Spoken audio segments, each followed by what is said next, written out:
Stop it. What's going on, Grant? How are you doing? We have a fun one, Good. kind of. I was actually, when you sent me the little thing for this, I was kind of excited because it's not too far out of my knowledge zone. You know what I mean? You want to give a little intro? What we're going to talk about, Joe? Yeah, so I think this year the West is about as wide open as it's been in quite a long time. Last Yeah. year too, but this year the talent is just so deep in the West. And I was looking over the teams yesterday, and there are really 8 teams that I could make a case for going to the Western Conference Finals. And you just cannot say that every year. And so today we're just going to be going through and making the case for those 8 teams, as well as what some of their potential flaws may be, and then giving each team's kryptonite. So, what would be each team's sort of worst matchup in the playoffs? And Jonah, so, one really quick question, dude. yeah. Okay. Did you put the Warriors in there just because of me to be nice, or what? No, I think the Warriors, they may not be on the level of like some of those other teams right now, but I mean, the thing about the Warriors, and I guess we can get into them right now, is just they have a lot of potential, in my opinion, because they've just got Steph Curry, who's literally been one of the best players in the league this year. But Right. then also the fact that they have Kelly Oubre, as well as the Minnesota Timberwolves pick on or top 3 protected next year, as well as James Wiseman. Like this team, if they want to compete, they can really make some waves. Like the Warriors have a lot of opportunities to improve this roster if they want to, which is why I thought they were worth discussing. Plus, they can beat anybody. I mean, they've beaten the Clippers, they've beaten the Lakers. Like when the Warriors are pitching their fastball, when Steph and Dre both are on, like this is actually a dangerous team. It can be for sure. And the bench has flashes of greatness as well, like Eric and everything. It's Oh not, yeah, absolutely. but yeah, you're not.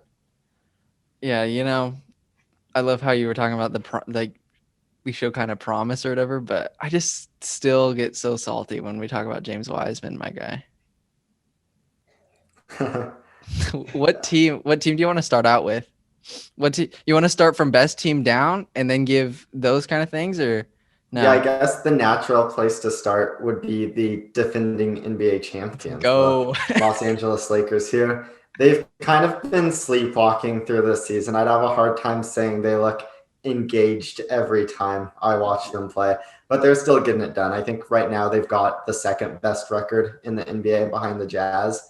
Mhm. And LeBron James, he looks like he might be a very real MVP candidate again. Dennis Schroeder, I criticized that trade at the time, and I still am a little worried about it, but he's been a great addition during the regular season, has kind of taken some of that pressure off LeBron, where LeBron doesn't really have to be the sole offensive creator every time he's on the floor.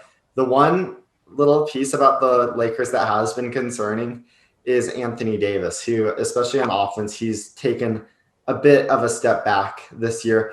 And going through their injury report, he's been out for the past couple of days with Achilles tendinosis. And normally you see tendinitis for these guys, but for Anthony Davis, it was tendinosis. And the difference there is tendinitis, that's just a little tear in the tendon. And so it gets like inflamed or swollen or whatever, but you can usually recover in a couple of weeks.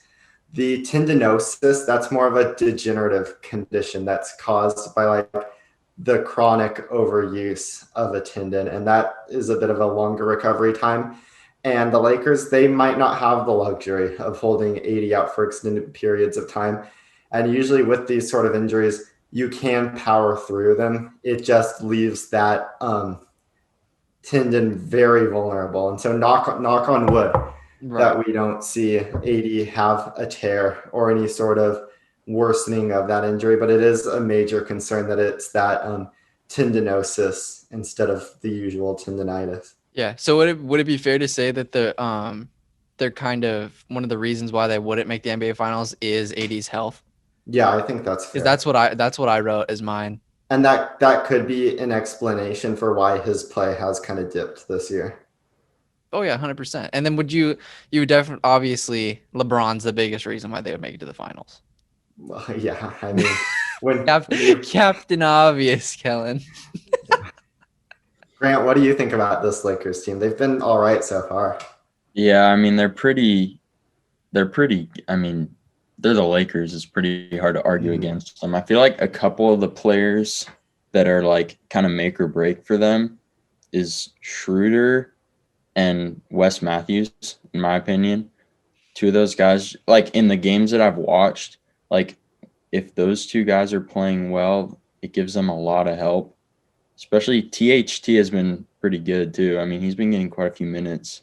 What do you think of him, Jonah? Yeah, like THT, he's kind of like you were saying, that sort of X factor because if he can hit shots and not just be left completely wide open on offense, it definitely is going to help the Lakers to have that extra defender out there because that Danny Green, losing Danny Green, they're actually kind of weak on those wing defenders right now. They don't have a lot of options to throw at like the best player on the other team. And Taylor Horton Tucker, like he's far from a perfect defensive player, but I think you'd rather have him than like a Schroeder or a Contavious Caldwell Pope or whatever going against the opposition's best perimeter player. So if THG, if he can kind of make that jumper more consistent and kind of survive offensively, that's going to be something that really helps the Lakers. And he has been getting more minutes like as of late. Like Wesley Matthews and Markieff Morris had been bumped out of the rotation until last Monday when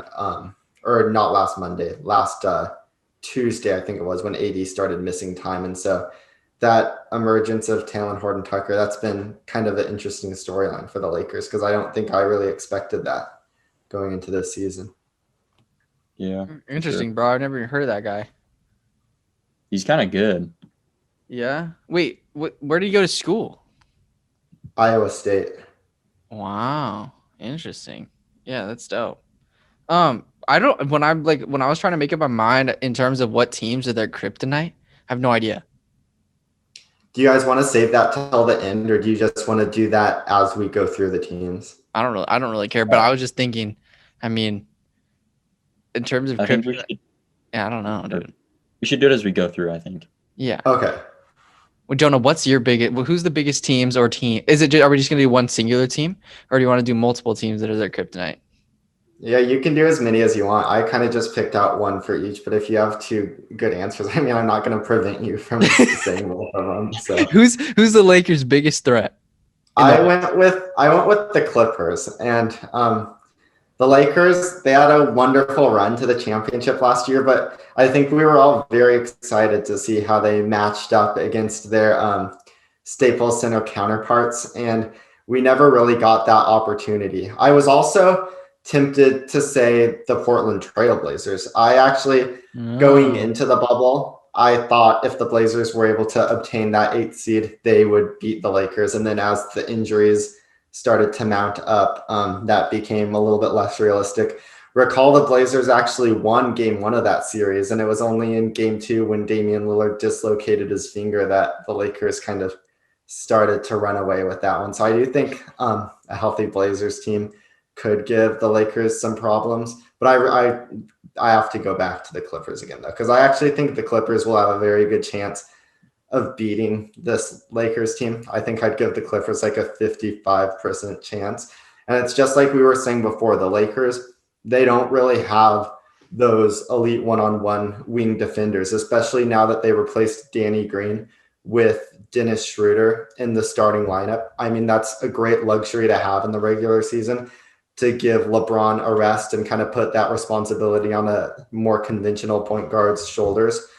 But it's going to weaken their defense if they go up against the Clippers because Danny Green, you can put him on Paul George and be yeah. pretty much fine with it. Like Danny Green, he's gets through screens. He is a high effort guy. Like he'd track Paul George around the floor, which has become more of a priority this season as Paul George's shooting percentages have gone up and his movement's gone up as well. But Schroeder, I don't think he's really that guy. I think Paul George would be able to isolate pretty effectively against him. And then for Kawhi Leonard, like they don't really have outside of LeBron James, who I would be very surprised to see LeBron James be the Lakers base matchup on Kawhi Leonard for most of the series. I'm sure LeBron will take his reps on Kawhi like late in the fourth quarter of competitive games, but I don't think LeBron will necessarily be an innings eater on Kawhi Leonard. And so I just don't think the Lakers have those elite one-on-one stoppers that are going to be very necessary to take down LA. Yeah, I don't know. The LA teams are fire. I don't know, dude. What's up? I think the Jazz are better than the Clippers, so Wow. Maybe. Really? Maybe. ESPN thinks so too. I don't they're Wow. know. so well rounded. Yeah. I know, dude, their shooting's insane. They were up by like 30 against the Warriors in like 5 minutes. Yeah. So they're Yeah, pretty the Jazz are very dangerous. They're a great team. I feel So like would you put the Jazz as the Lakers' kryptonite then? No. I think if like matchup wise, I think the Clippers are a Yeah. worse matchup for the Lakers. But I think like just overall as a team, I think the Jazz are better. Even though it's like the Jazz, like did they make any moves in the offseason? It seems like they didn't. I Like, mean, yeah, aside from re-signing Clarkson and bringing back Favors, they didn't make any huge changes. which is kind of crazy. Like they've been able to just like get better. Mm-hmm. I Yeah. mean, yeah. I don't know. They haven't really Which is needed kind to. of funny because going into last season, going into the 2019-20 season, I had the Jazz. I said they were going to finish at the top of the Western Conference, which that looked very bad at the end of the season when they struggled to like the sixth seed. And I was just a year too early on it, Yeah, I guess. he was early. Dude. Same team. I still can't believe they freaking blew it last year. Yeah, that was bad. That was the stupidest thing ever. Every single game I texted Jonah, I'm like, it's all right. The Jazz still going to take the series anyway. And then the Nuggets freaking, I don't know, just Jamal Murray, dude. He's an absolute. They did it to the Clippers too. Yeah. Yeah, what a run that postseason was for the Nuggets. That was amazing. Mm-hmm. Yeah. Okay, Jonah. Talking about the Clip. Are we done with talking about the Lakers? Yeah, you want to hit the Clippers next? All right, the Clippers. I mean, besides, it's just PG and Kawhi, yeah. Well, They're gonna I take it to actually, the promised land. yeah, and I think the addition of Nicholas Batum is that's big too, time. as well as if they can have a healthy Patrick Beverly and Serge Ibaka. So they've made some additions that, while they were maybe marginal in terms of just the usage those players will have, I think they're still important, because one of the downfalls of the Clippers last year, in my opinion, was just that their offense was so stationary, and it was almost like a your turn, my turn sort of thing, where it would just be different players kind of going into isolation at different times, and they didn't have a bunch of great passers, and their offense didn't really have like any sort of theory to it. But just kind of having Nicholas Batum in there, and Kawhi Leonard has improved as a passer yet again, which is a really cool development late in his career, but well, not late in his career, but later into his career, when players generally tend to kind of plateau. But in either way, though, it's just been very nice to see the Clippers actually move the ball a lot more. Maybe that has a lot to do with Ty Lue coming in as a coach. He seems to have kind of given their offense some more juice.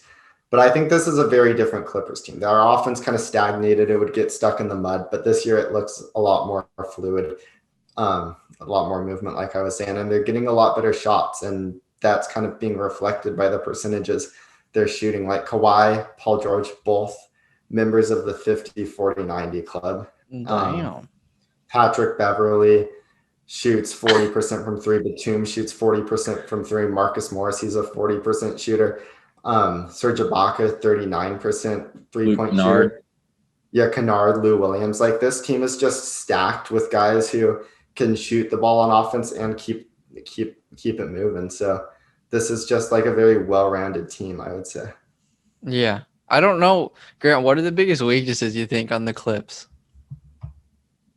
I don't know. I mean, they're pretty just solid. Yeah, I put a big old question mark for that part of the little. I don't know what a big like main weakness of theirs would be.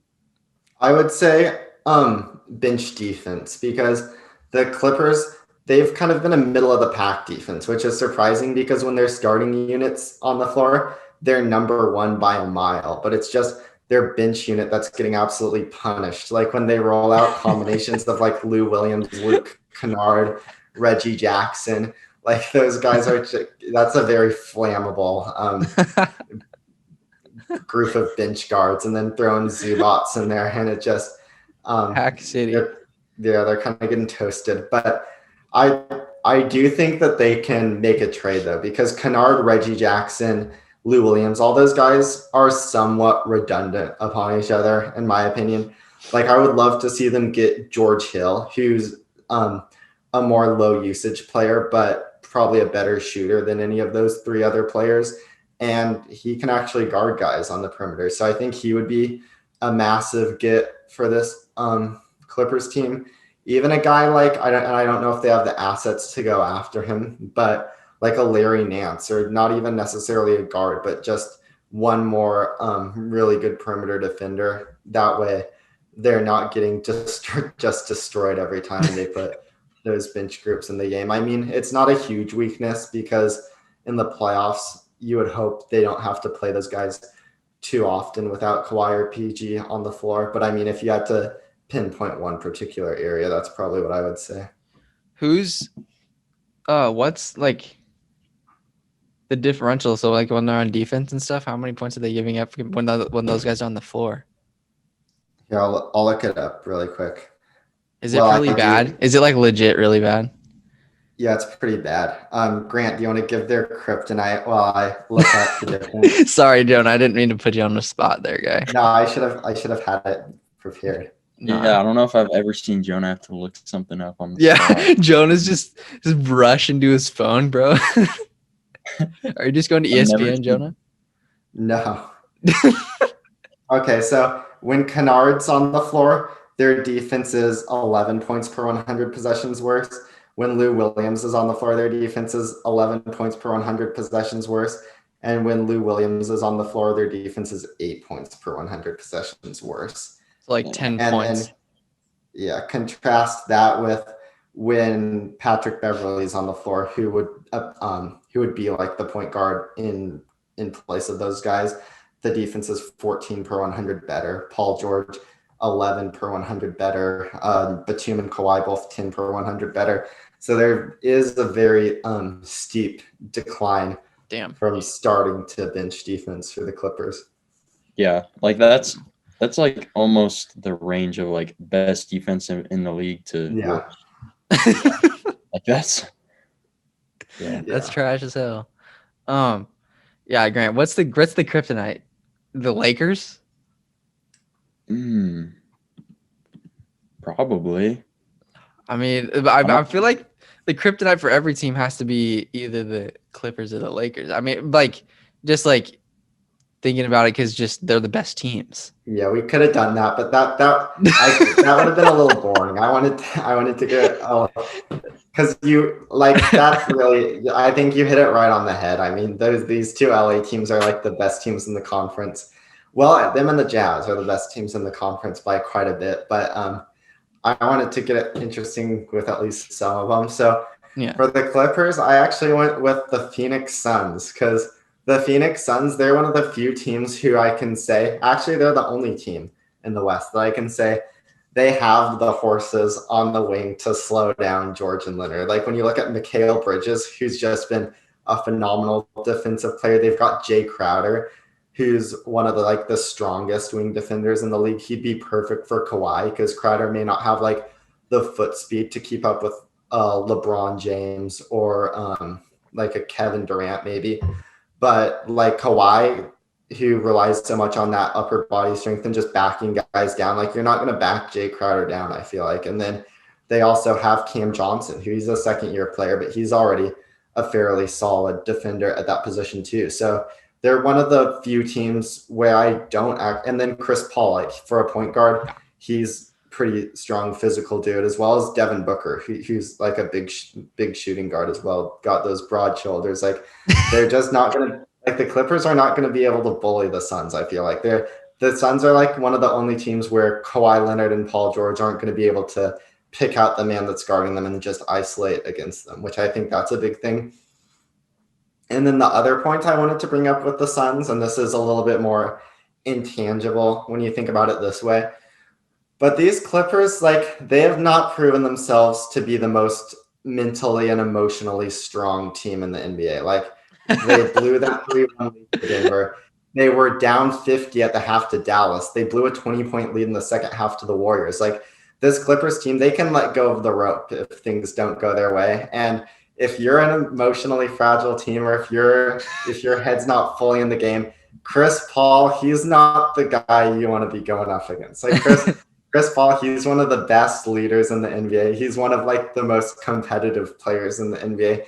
And he's just got a knack for kind of getting under players' skins and kind of just playing that mind game with people. And I think if it was Chris Paul against the Clippers, like that's a little scary if I'm LA.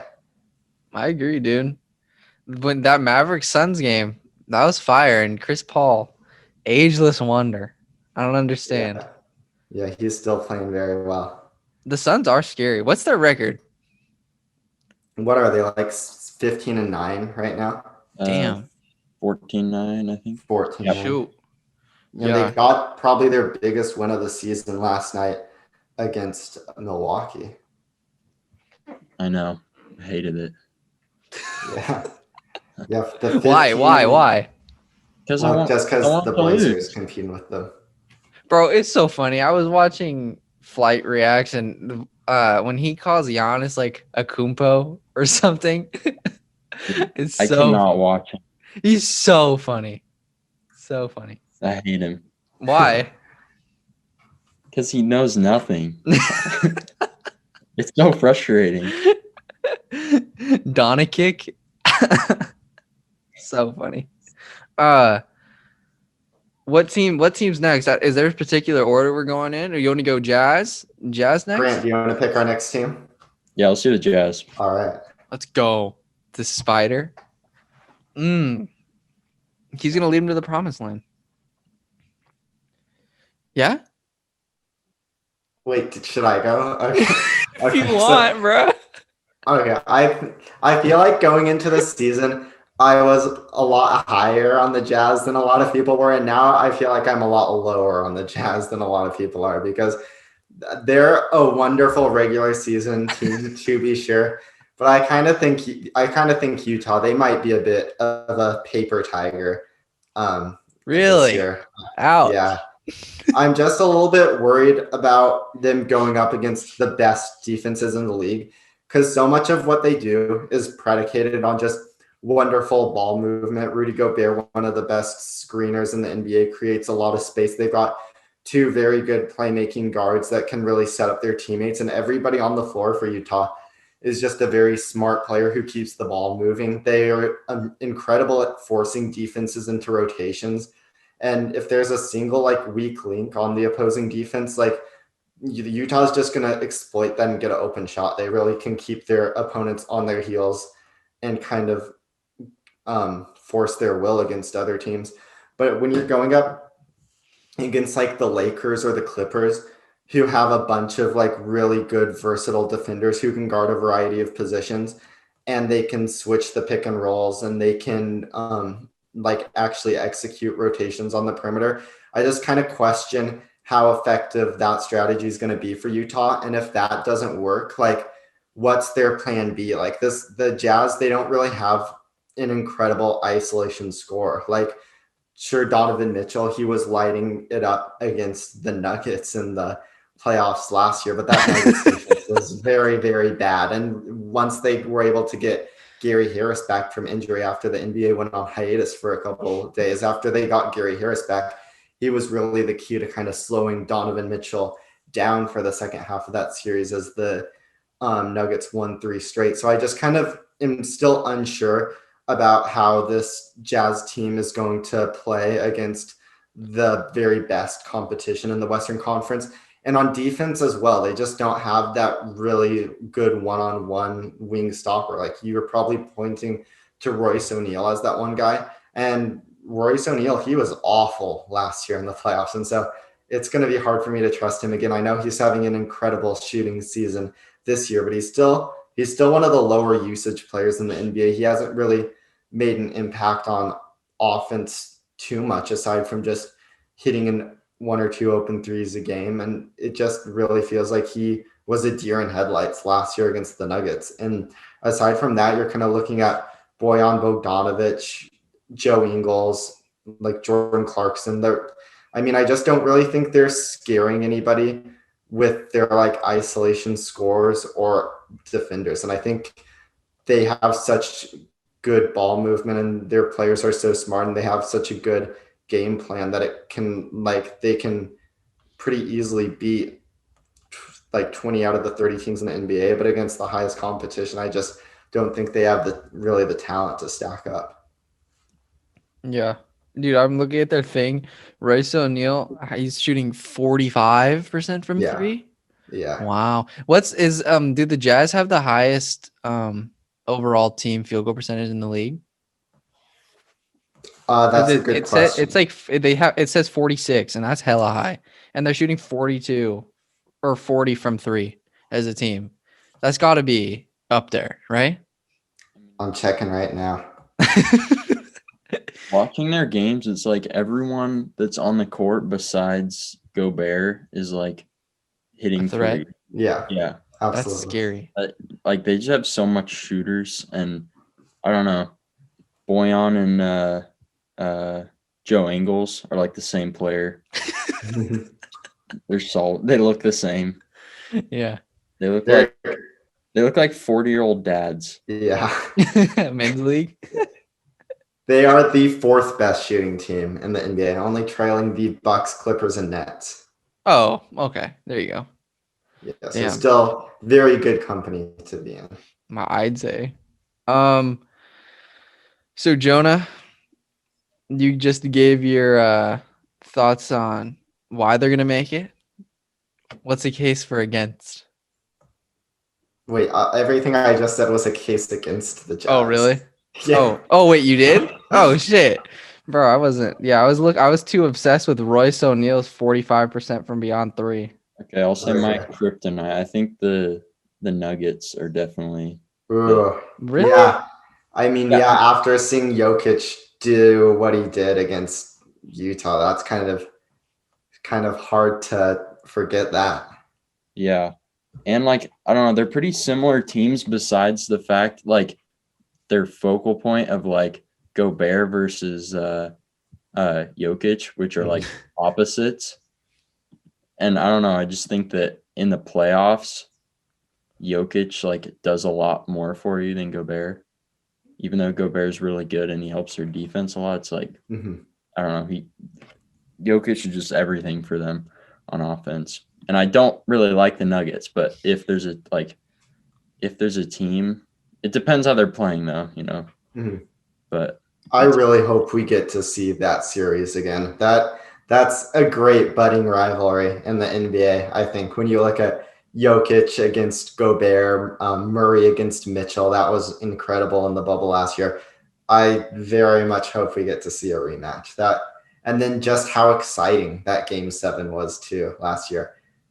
That would be a treat to get to see that one again. I wouldn't be surprised, honestly. Like I could see them 3-6. I don't think the Nuggets are. I could see the Nuggets going to 6. Yeah.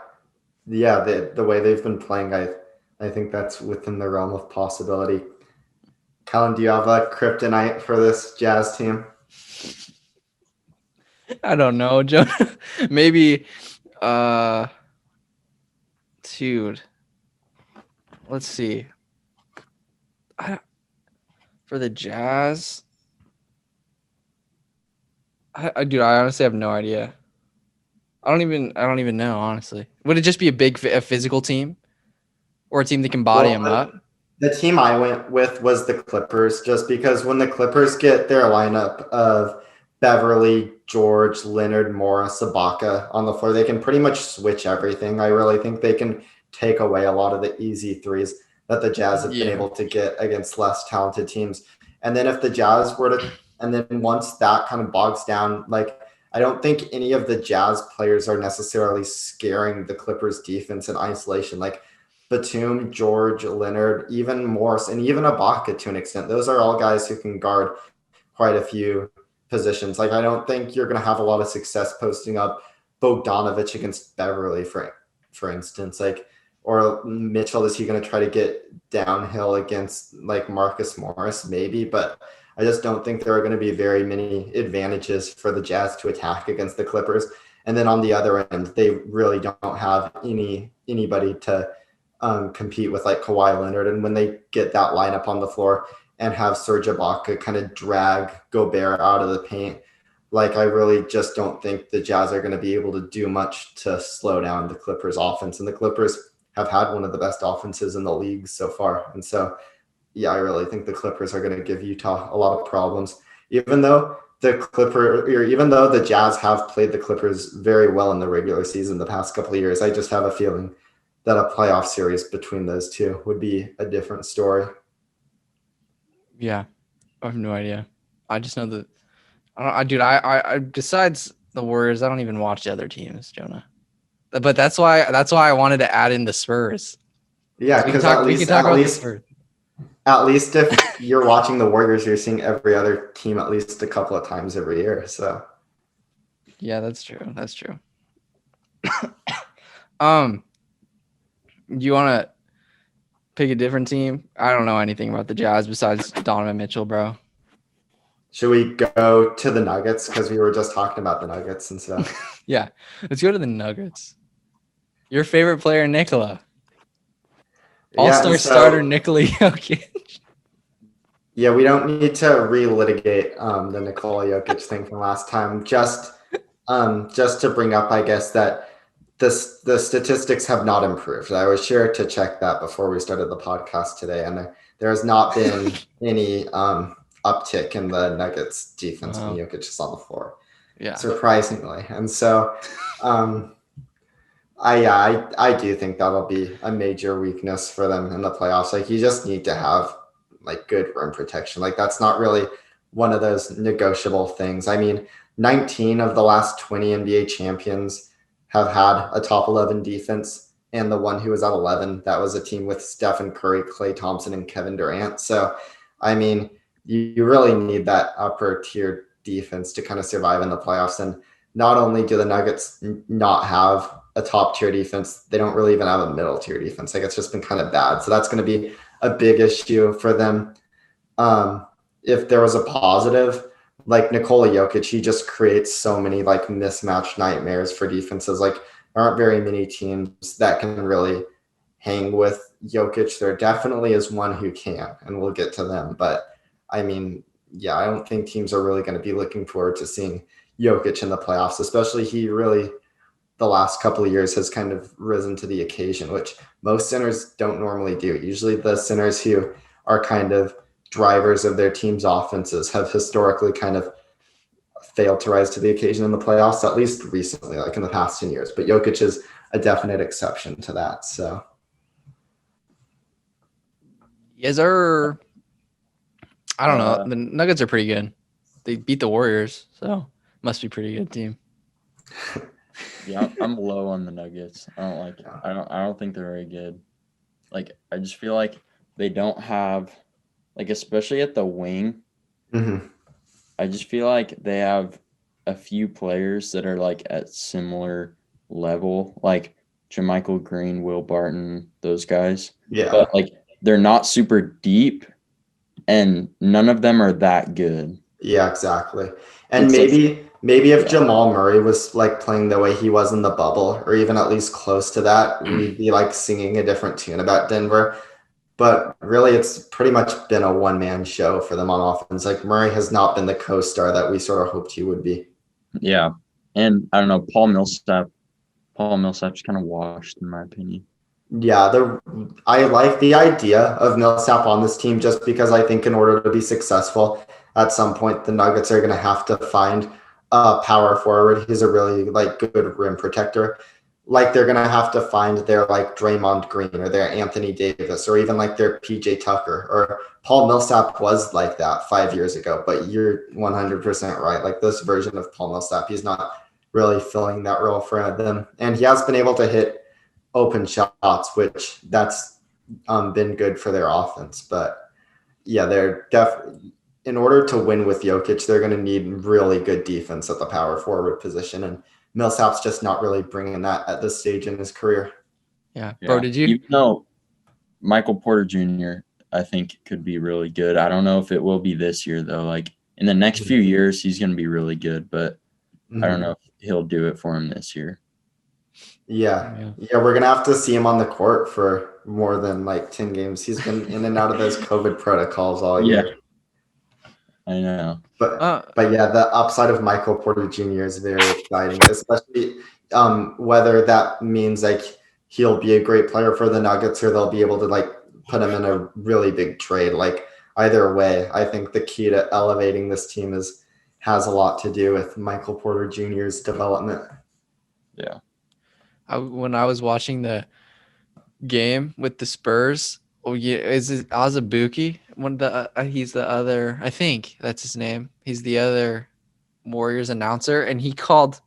I've never heard an announcer call another player like washed up on air before, but he said LaMarcus Aldridge, he's kind of washed up or whatever. I was just kind of shook because I've never heard an announcer ever say that about another player before. Yeah, the Warriors broadcast there. Hey, Bob is nice. Interesting. Bob Fitzgerald. I don't like them. Well, okay. They're annoying. Why? They're nice to the other team. It's like fanboys the whole time. I mean, like every team's broadcast is gonna be like homers, but they're just like, man. Hey, Bob Fitzgerald's kind of nice. He's good. They do segments where they actually talk about the other team. I hate the Warriors announcers' use of those little colloquialisms as well. Like if I have to hear them call a player like savage like 3 or 4 times a game. Yeah. Or he was like what did he say? He's like when Steph like made a 3, he's like, "Oh, so inspirational." Yeah. Oh my god. Yeah. Stop. Yeah. You guys are haters, man. Yeah, it is kind of bad because every time Steph will make a 3, sometimes they'll be talking about we're witnessing greatness, the greatest shooter of all time. It's like we get it, okay, but yeah, it's all right. So, who did you guys have for the Nuggets kryptonite? Because I thought there was a pretty obvious one, and that is the Los Angeles Lakers. The Nuggets just have no rim protection. Who likes to get to the rim? LeBron James, Dennis Schroeder, Anthony Davis, even like Montrezl Harrell. Like the Lakers are just going to be able to exploit that major weakness of Denver just relentlessly, and that's not going to be pretty.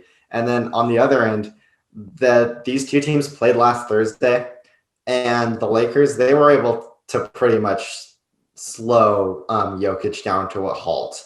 So what they did was they didn't guard him with Anthony Davis, which ended up being a pretty good strategy. They put Gasol on him, and Gasol, he really could slow down Jokic. Like he's not going to be able to stop him one-on-one, but he at least makes Jokic work. And the thing about Jokic, he's a wonderful post player, but his moves are anything but fast developing. Like he really needs to take his time and get that footwork going and knock his defender off balance and then kind of create that angle where he can get off that hook shot. And it's incredibly effective. But when you've got probably the best help side rim protector in the entire NBA, Anthony Davis can just pretty much see those moves coming from a mile away. And that was really key to the Lakers slowing down the Nuggets. The Lakers, that 1-2 punch of sort of Gasol and Anthony Davis, they held Jokic to 13 points on 6 of 16 shooting. So he was really able to get nothing going against that Lakers front court. And then when you combine that with, like I said before, the major advantages the Lakers have on offense, I think the Nuggets are going to be lucky to take that series to 5 games again if these two teams were to meet in the playoffs. That's what I was going to say. They get swept. Yeah, I would not be surprised if that is what happens. Honestly, like I think Denver's going to be out in the first round, like no matter who they play. Yeah, I mean, the West, there's just so many good teams that unless they like somehow get into the I just can't see it because like even if they get the 4 or the 3, I think whoever's top 6 will beat them. like Blazers, Phoenix, Clippers, Lakers, Utah. I don't think any of those teams can lose to them. Yeah. They're going to have to figure some things out in Denver for sure. Kellan, what team do you want to get to next? To talk about, you want to talk about the Suns? Yeah.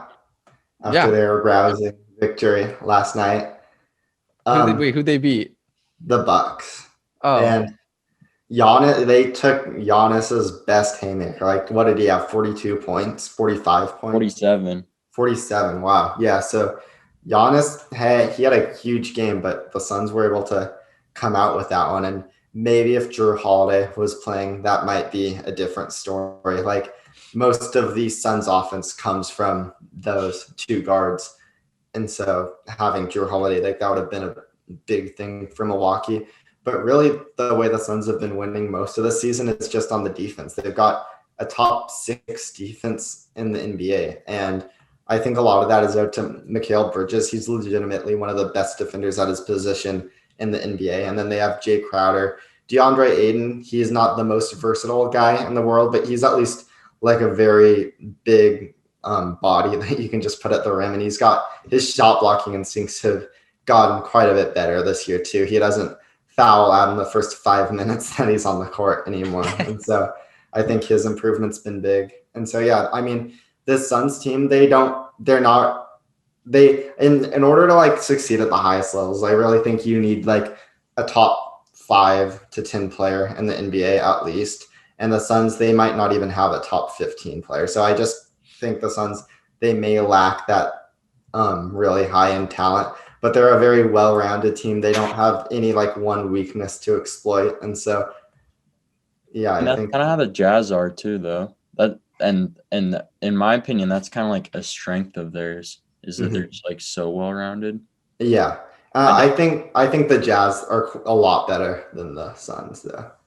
I think the Suns are kind of underrated because like they had a lot of hype when they started out really hot, Mhm. and then they lost more, and now I feel like no one's talking about them.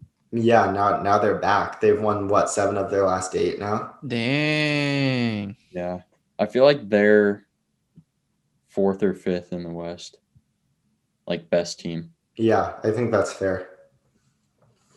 Wow. Yeah, I honestly have no idea. I've only watched one Suns game. They're pretty deep. They look good. They Yeah, their definitely. depth is a big thing too. At a certain point, I think they're going to need to figure out backup center because the lineups Oh, have Frank. those lineups have been surprisingly very positive when it's been Dario Saric, and now he's been missing time, so it's been Frank Kaminsky, and that's been a little bit less exciting for. But I think having one more, and that's kind of a common theme for quite a few of these teams. Is there are a lot of teams in the NBA. Maybe you should have picked up Hassan Whiteside if he was just gonna sign for the minimum in Sacramento. Maybe if you Oh, should have given him a second look. But Facts. dang. Yeah, Frank Kaminsky. It seemed like he got a foul every 1 minute he was in the game. yeah, They couldn't wait to get Ayton back in the game. I don't know. What other team, Jonah? well, do we have to give their kryptonite Yeah. first? Well, but I feel like there's yeah, I don't know. What is your I like how you could think out of the box, Jonah. What's their kryptonite? So the thing about this Suns team, they've had a very good defense this year, and a lot of that is due to the kind of shots they give up. Like, they've been running a very extreme version of a drop coverage where DeAndre Ayton, he's got decent mobility, so he'll kind of get up and sort of semi hedge the pick and roll, but then drop back very fast to the basket. They're not giving up any shots at the rim. And when they do allow shots at the rim, they're not going in with any sort of high frequency. They've got smart perimeter defenders like Bridges and Paul, and even Booker has kind of improved in this regard. He'll at least make 1 or 2 rotations per play. So they're not really giving up the wide open threes either. What they are giving up, they give up the 4th most mid-rangers in the NBA, the 2nd most long twos in the NBA. Who can hit those shots? Damian Lillard and CJ McCollum. I think if the Blazers go up against the Suns, I think Lillard and McCollum will be able to just kind of get into a rhythm, taking those shots off the dribble. I don't think Aiden, like where the Blazers have run into trouble in the past is with defenders like Draymond Green and Anthony Davis, and these really dynamic forwards and big men who can get up and kind of stop the leak at its source and kind of prevent Damian Lillard from getting any airspace as soon as he gets off the screen. DeAndre Ayton, he's not going to be able to do that. And I think Lillard and McCollum will be able to get pretty comfortable getting into their long twos and getting into like shots off the dribble. And I think that will be a major problem for Phoenix if these two teams were to meet. Plus, I feel like their defense is best at the wing, which is at the guard. Yeah, but the Blazers, they're not really attacking from the wings. Yeah. They're the wing guys that they have, most of them are just going to be catch and shoot, or like Derrick Jones Jr. still going to be off an assist. Like they don't really need to have. I mean, yeah, they're going to switch like Mikal Bridges onto Lillard maybe, but then you got a mismatch, and Rodney Hood is posting up. It's like I don't think their defense like suits the Blazers. Yeah, because I was gonna say like you can put Bridges on Damian Lillard, but the Blazers could just counter that with bringing in Rodney Hood and Carmelo Anthony, because we've got these guys who will beat the Suns perimeter, or will beat the Suns like wing defenders in the post, or beat the Suns guards in the post. And then on the other end, we can probably afford to have like 15 or 20 minutes a game with Melo on the court, because it's the kind of the same thing is true for Phoenix. Like we're not worried about Bridges and Crowder scoring the ball, so yeah, we can have the luxury of putting like more offensively focused players on the floor. So I think you're hitting the nail on the head. I think the Suns, their biggest strength, kind of don't match up against what the Blazers want to do, anyways. Yeah. Should we talk about the Blazers? Yeah, let's talk about the Blazers. Let's go. Got it, Jonah. Okay, yeah. So we'll get to their kryptonite, but the Blazers, they're another team like the Suns, like the Jazz, where there just aren't a whole lot of weaknesses. I mean, it's kind of hard to tell because we haven't really seen the full Blazers team, and sure, their defense is the third worst in the NBA. So, I mean, obviously that's been a big weakness so far. But when it's Nurkic in the game, like when Nurkic has been on the court, our defense has been top 14 in the NBA. So I would be loath to make any like sweeping judgments about the quality of the Blazers defense before we at least get a few more games of the full strength Blazers under our belt. Because as we all know too, that wasn't even wait, did I say Jokic? No. Okay, good. I meant Nurkic. And that wasn't even prime Nurkic. Like that was Nurkic after he got off a flight from Bosnia, was a little bit overweight. His grandmother had unfortunately passed away over the summer, and he just had his mind on other things besides basketball. So that wasn't really the Nurkic that we will expect to see later in the season, and he was still really elevating our defense.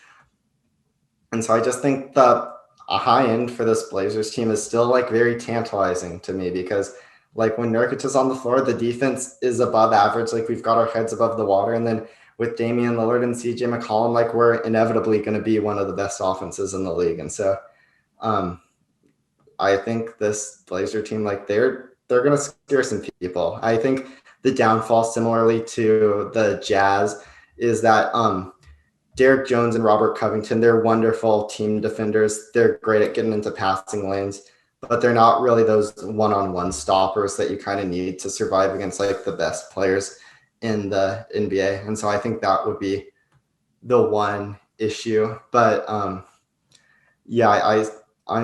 kind of bullish on how the Blazers are looking recently, and especially on the idea of this team once McCollum and Nurkic are back. Yeah, I think if they can stay around where they are once they get Nurk and CJ back, which I mean could be pretty soon for CJ, but like I feel like they're gonna finish fourth in the West. I don't think there's any reason why they wouldn't.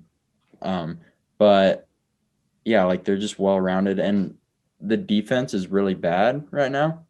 That's like obviously the biggest thing for them. But like you said, getting Nurk back because then you have Derek Jones and Covington, who are pretty. I mean, compared to who else the Blazers have, pretty good defenders. Where it's like Yeah. instead of having Ennis Cantor, who's a bad defender, putting Nurk out there, Hey. it kind of like adds. It like makes them better because they're actually with a better defender, so they don't have to like cover as much and help and stuff like that. But yeah, yeah. And I've kind of completely written off hoping for this as even a possibility. But I think Zach Collins, if he ever gets healthy and plays like he did in 2019, like that adds yet another dimension for the Blazers. Having 2 7-footers on the floor, both of whom are great rim protectors, and Nurkic and Collins can space the floor and shoot like that. The Blazers, they already have a lot of options in terms of the way we want to play, and that's kind of fueled by the depth of the team. But having Collins, that just like increases the realm of possibilities tenfold, just because of his defensive chops while still being able to space the floor and shoot. But like I said, I'm not holding my breath waiting for Zach to be back on the court. Yeah, me neither. But I was thinking like, oh, I bet the Blazers won't. After he got injured, like got surgery again, I was like, oh, I don't think he'll be a Blazer again. Like, I don't think he's going to play this season, and I thought they weren't going to resign him. And then I saw some highlights of him of the few games that he played in the bubble, and I was like, man, I want him back really bad. Yeah. Like, it's been like such little that he's played. Yeah. Like he could be really good. And yeah, now I hope they re-sign him. Yeah. I mean, at this point, I can't see him getting like a huge offer in free agency. Exactly. Like the fact that he got surgery, it almost kind of like helps the Blazers as far as salary wise. Like I feel like no one's gonna offer him very much. Yeah. I think. And with the injuries that we've had this year, like if the Nuggets have had the injuries that we had, they would be like 12th in the West. Yeah, no question. Like we're pretty deep if we can get those guys back and keep them playing. Like that's the thing. Simons and Trent are playing super well. It's just whether they can keep playing that well when they have less minutes. Kind of a big question mark. And for both of those guys, well, I hesitate to say this about Simons, because Simons is one of those players who sort of does benefit from just being able to get into the flow of the game, I think. But I think Gary Trent, he actually is going to play better when his role decreases, because it's really just those catch and shoot shots that he's really proficient in. And I mean, I love more than anyone seeing him sort of expand the game and getting more comfortable and confident. But like the 2-pointers, especially when he gets all the way to the hoop, like that's still not a super effective weapon for Gary Trent. Like he hasn't quite mastered that yet. So if anything, Gary Trent, when his role decreases, he becomes almost a little bit more dangerous, I would say, especially because he gets less defensive attention. You can kind of go back to playing that exact same role he did in the bubble, which, I mean, he's a much better player now, but that role, he was still a little bit more efficient in that role he had when he was like the third option instead of now he's the first option a lot of times. Yeah. Who do you think is the kryptonite for the Blazers this year? Clippers. Yeah, I was going to say, we've already kind of seen that story unfold this season. Yeah, I feel like it's easy to say that. Like the Lakers aren't that bad besides obviously LeBron. Yeah. The Lakers aren't a horrible matchup for the Blazers, I don't think. And I thought that last year too. And I agree. Yeah. It didn't work out last year, but if we can be more healthy when the playoffs come around. If Zach Collins is healthy and we're playing the Lakers, that all of a sudden gets very interesting. Yeah, because then we can guard AD. Yeah. Yeah, I totally agree with you with the Clippers too. Especially because like they're not really scared of like Jones or Covington. That kind of gives Kawhi Leonard free range to help off as much as he wants. And he just kind of created so much mayhem in the first game between the Blazers and Clippers. Like he was disrupting everything we wanted to do. And Damian Lillard had an awful game. CJ McCollum, he was red hot. I remember he hit like 7 3-pointers in that game. but I want to say Dame didn't hit a single three. And so yeah, Against the Lakers earlier. Oh no, the Clippers. Sorry. yeah, the Clippers. Oh yeah, that was not good. Yeah, I agree with you 100%. The Clippers are the one team the Blazers just absolutely do not want to see. And that's why it's kind of concerning to see the Jazz do so well. Is that now the Lakers might be in that 3-6 matchup, or even probably not the 4-5 matchup. But if the Lakers are like, or if the Clippers are the third seed and the Blazers somehow end up at 6, I know. I would rather be at 7 or even 8 in that scenario, even though I know it would mean having to do the playing game. I think I would still prefer taking my chances in the play-in and not having to play the Clippers in the first round. Yeah. Bro, the Blazers kryptonite's the Warriors, dude. Anytime the Warriors and them play, it's crazy. Is it not? Because Well, you always get the battle between who's better point guard. It brings the best out of Steph and Dame. You get wild games. True. Very true. Are you being sarcastic, Jonah? Or are you actually agreeing with me? Well, I mean, I love to see that matchup because I mean those are undoubtedly the two best point guards in the league. I don't really think the Warriors would match up super well against the Blazers. Yeah. Even though, like, thinking about it that way, that would be awesome for the Blazers to play the Warriors and, like, for the first time have a better team. That would be so nice. Get revenge for the last half decade of the Warriors. Yeah. Yeah, that would be nice. Looking at it that way, but it probably won't happen unless the Warriors, like, have a really good season and the Blazers and you get the 4-5. That's, like, the only way. Or maybe if the Blazers kind of fell off, we could play them in the playing game and be knock them out of the playoffs. I don't know. But in either regard, should we move on to the Warriors? Yeah. Oh, baby. Yes, sir. The Warriors are a tough team to like pick a kryptonite for. Not that I'm jumping straight to that, but just using my thought process there to kind of explain their strength. Because I don't think there's a single team in the NBA that I would really pick to sweep the Warriors. Because you just have that variable of, there's going to be one game where Steph Curry just scores like 50 points. The Warriors are just such a high variance team because so much of it depends on like to what degree Stephen Curry is scalding hot that night and how much effort Draymond Green gives. Because those two like factors bring the Warriors from like a middling lottery team to literally probably the best offense in the NBA. And so they're just kind of such a hard team to predict what's going to happen with them. Like I said at the start of the podcast, the intriguing thing is still how much trade ammo they have between Wiseman, who, while disappointing this season, still you would imagine he will have a ton of value if the Warriors were ever looking to make a trade.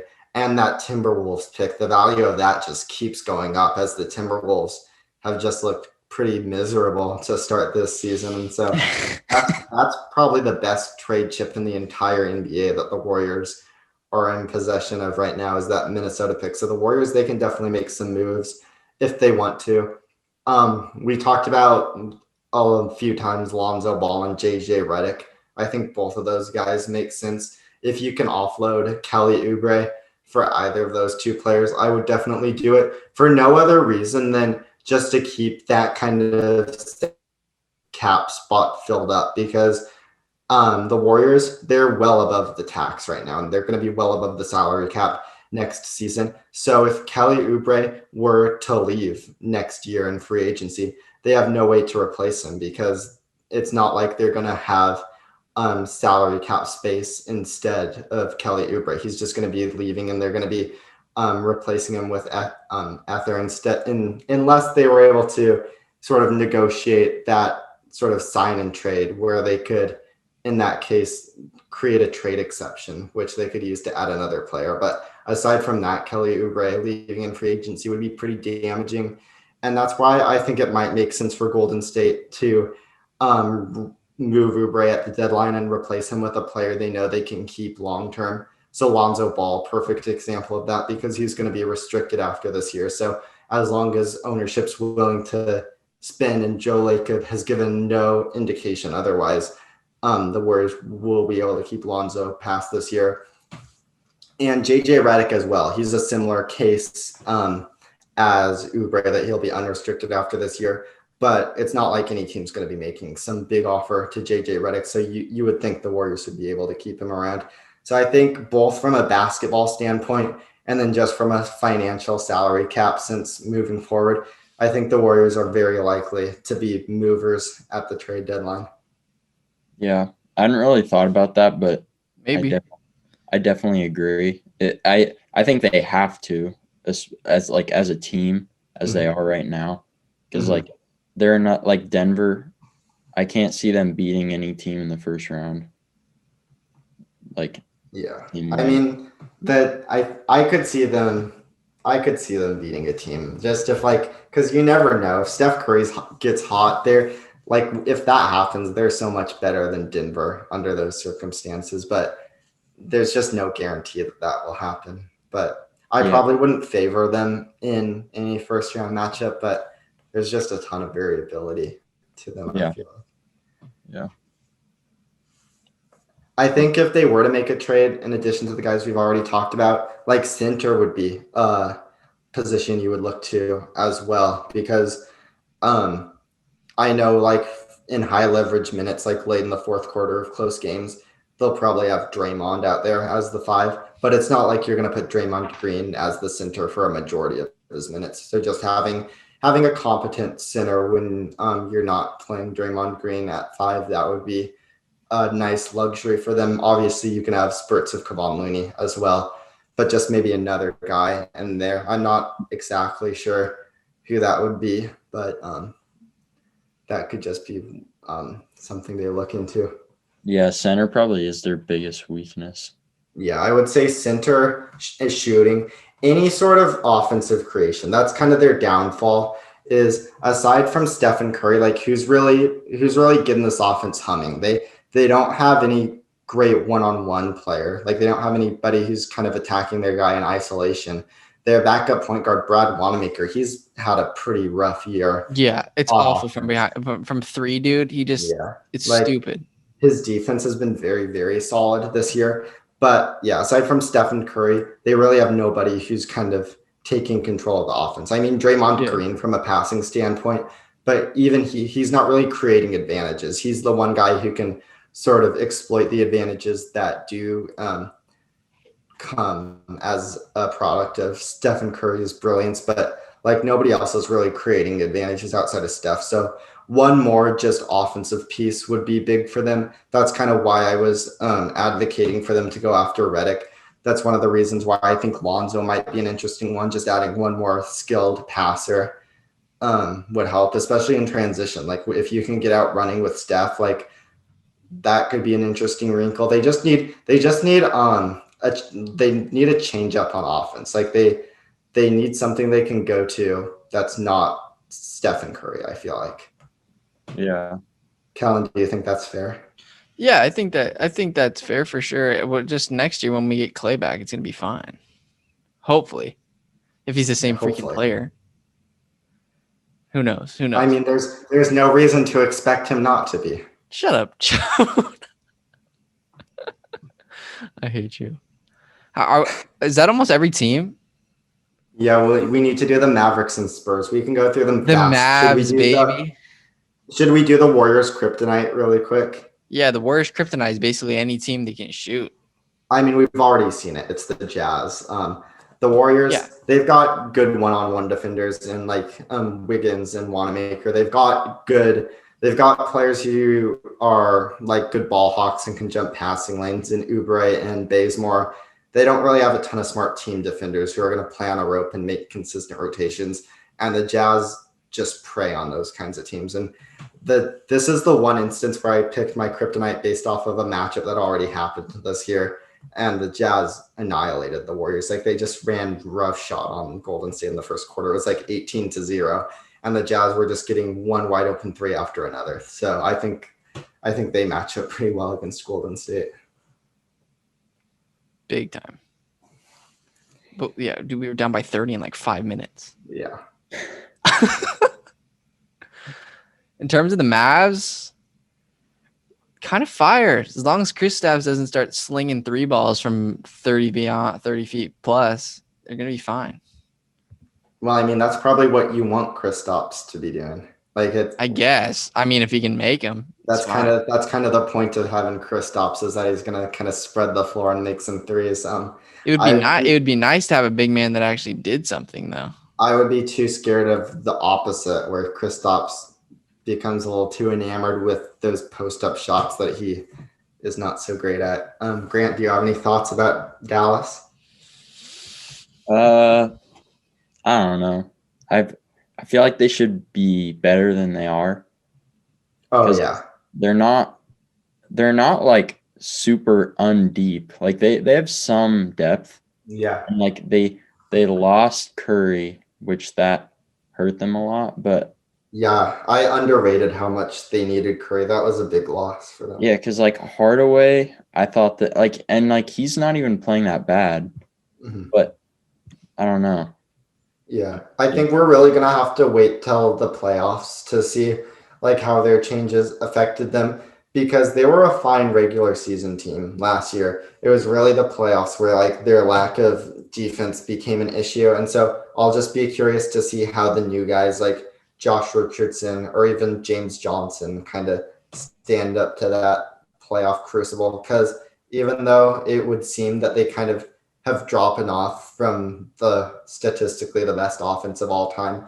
Like that's all going to be worth it if they get into the playoffs. And like Josh Richardson is like having a really impactful series guarding their opponent's best player. So I'm going to kind of, even though it's been a sort of troubling start for Dallas, I'm going to try to withhold judgment on that just to see how that sort of translates into the playoffs. But Yeah. I mean, yeah, they've got to get there first, and they've been a lot better recently. Are they back to like 12 and 14 right now? Yeah, I think so. Yeah. And I think they're kind of weak at center, like Willie Cauley-Stein, Dwight Powell, not very good. Yeah, and in the playoffs, if they go back to those lineups where they have Kristaps at center, those are going to be really good offensively. But there are so many good centers in the West with like Gobert, Jokic, Nurkic, even like Anthony Davis, like they're gonna have a hard time playing Kristaps at center. Like the Clippers, that was really a special circumstance last year, where like with guys like Montrezl Harrell or Zubats, like they're not gonna punish you too bad if, especially with Harrell. With Zubats, the rebounding can be an issue, but with Montrezl Harrell, they really gave the Mavs the luxury of being able to keep Porzingis out there at the 5, which there aren't very many teams that would work against, I don't think. Yeah. So their kryptonite, I put down the Lakers. They kind of have the similar flaws as Denver, just sort of weak rim protection.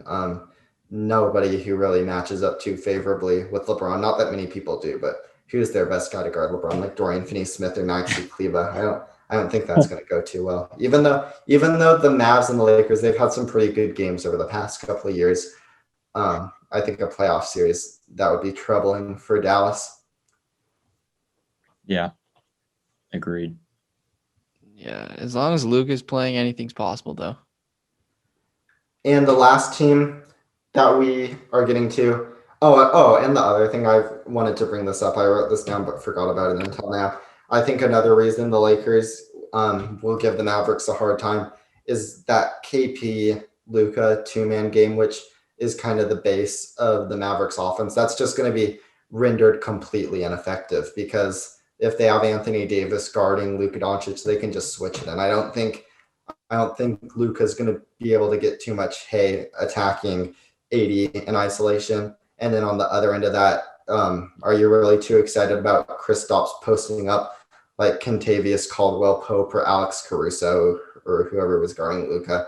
Like I just think the Lakers, that would be a tough one for Dallas. Yeah. So the last one, the Spurs are quite a bit worse than those other 8 teams, I think, in my opinion. Maybe not as a regular season team just because their depth has been very awesome this year. But with those other 8 teams, I could make a case for them winning a playoff series. I don't think I can make a case for San Antonio winning a playoff series. Yeah. Even though it's like with Popovich, I feel like he just has them like playing better than they are too. like I'm kind of surprised that their record is what it is right now. But I mean, sorry, go ahead. they have Aldridge and DeRozan and Keldon Johnson's playing really well. Couldn't buy a bucket against the Warriors though. Yeah, Draymond was really daring Keldon to shoot, and Yeah. Keldon was obliging, not to great effect though. Nah. But he is good though. He had a few good finishes where he got fouled in and ones, but yeah, his 3 ball is not there. Yeah, and as is so often the case with the Spurs, it's really been the bench that has kind of been the strong point.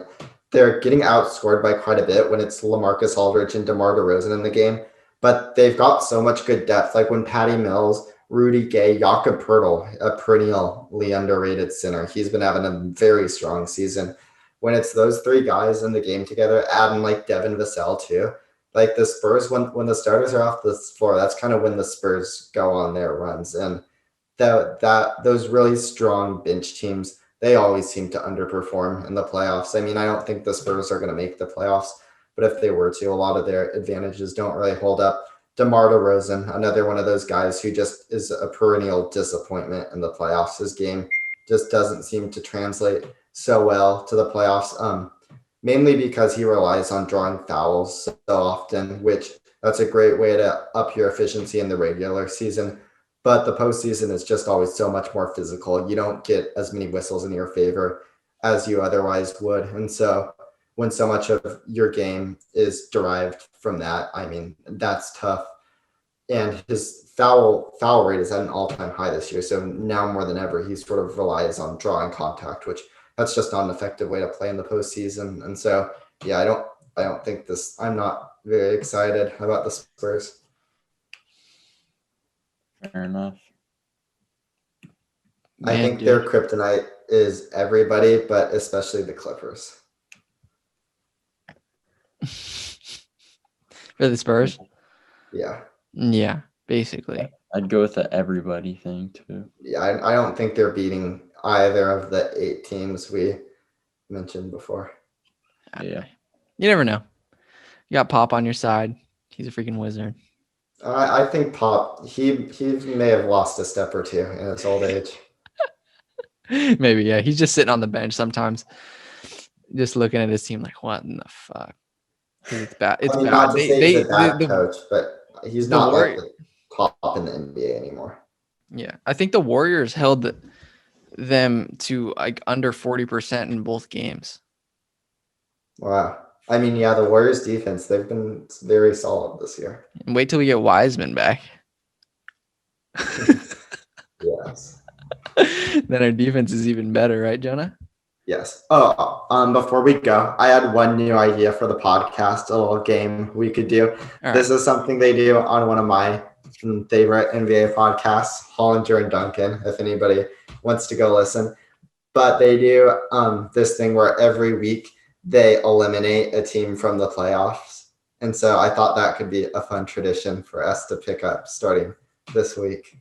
Facts. Yeah. Like any team? Yeah. And because we're a week behind, we'll start off our inaugural episode of this by picking 2 teams. So just any team you don't think is going to make the playoffs. So I'll go first, and I'll say the Magic and the Thunder. And it's very easy to do this right now, but as we get deeper into the season, I think it's going to be a more difficult task. Hold up, I got to look up the standings. Yeah, so basically for mine, the Thunder, they've been playing well. I think they're like 10-14 right now, 10-13 or 10-14, but they've got the 4th worst point differential in the NBA. You'd imagine they'll be selling off George Hill. They'll be probably selling off Al Horford as time progresses. They may actually be helped by the fact that Alexei Pokusevski has departed the team and is now in Florida participating in the G League bubble. That's probably going to be something that will bode well for the rest of their season. Too bad the Warriors couldn't have figured out a way to get James Wiseman down there. Shut up. My God. Relentless, Jonah. You're going OKC before Minnesota? Yeah, just because I feel like OKC, they're embracing the tank. They want to get a high draft pick. I feel like Minnesota, they at least want to be competitive. And Karl Anthony Towns has missed a lot of time. He's back now. I feel like at least That's a good Minnesota, point. they're going to be pushing. They're going to be trying to win. I don't think I can say the same about the Thunder. I mean, OKC took the Lakers at overtime last night. Yeah. Yeah. I don't I know. mean, you can't really go wrong with that choice. I don't think either of these two Yeah, teams are gonna yeah, be- that's true. Yeah, I'd go Minnesota and Detroit. Yeah. Yeah, Detroit, they're gonna be hurt even more once March comes and Killian Hayes is gonna be back in the rotation coming off that hip injury. He was pretty brutal earlier in the season. So they'll be soaking up all the minutes they get with DeLon Wright while they still can. And the Pistons, they're another one of those teams where it really just seems like they've kind of stopped trying this year, and the gravity of the season is going to pull down. Where it's like they traded away Derrick Rose. It seems like they're kind of in that mode of focusing on the development of their younger players instead of like pushing for wins. Are they going to ship out Blake? Ooh, I don't think they can. I mean, who's They going to can't. take Blake from them? Yeah, that's a good point. They want to, but they won't be able to. Yeah, I don't think. I think another one of those guys is Andre Drummond, where I mean, theoretically, I think there are some teams that he can help, but I think the contract's just too big for them to get anything done. Yeah. Kellan, what two teams do you want to start out with? Grant's got the Pistons and the Timberwolves. I've got the Thunder and the Magic. Wait. So what is this again? You have to pick two teams to eliminate from the playoffs. Oh. And on Monday when we get to talk to Shannon again, we'll include him in this game. All right. Yeah, I think it would. The T-Wolves for sure. Maybe. It's another shit team, bro. What were your guys' again? Mine was the Magic and Thunder, and Grant had the Pistons and Timberwolves.